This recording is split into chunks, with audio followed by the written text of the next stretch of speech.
அந்த புளியை வடிகட்டி ஊற்றிக்கணும் இதில்.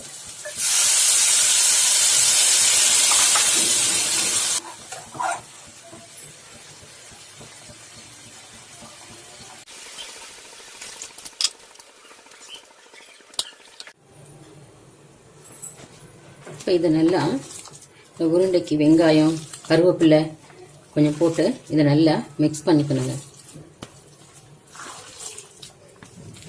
மிக்ஸ் பண்ணிவிட்டு சின்ன சின்ன உருண்டையாக வச்சுட்டு நம்ம எண்ணெயில் போட்டு ஒரு ஹாஃப் பாயில் பண்ணி எடுக்கணுங்க. பாருங்க, இப்போ அரைச்சதை உருண்டையாக பிடிச்சாச்சுங்க. இப்போ இதை எண்ணெயில் போட்டு கொஞ்சம் செமி பாயில் பண்ணி எடுக்க போகிறோங்க. பாருங்கள்.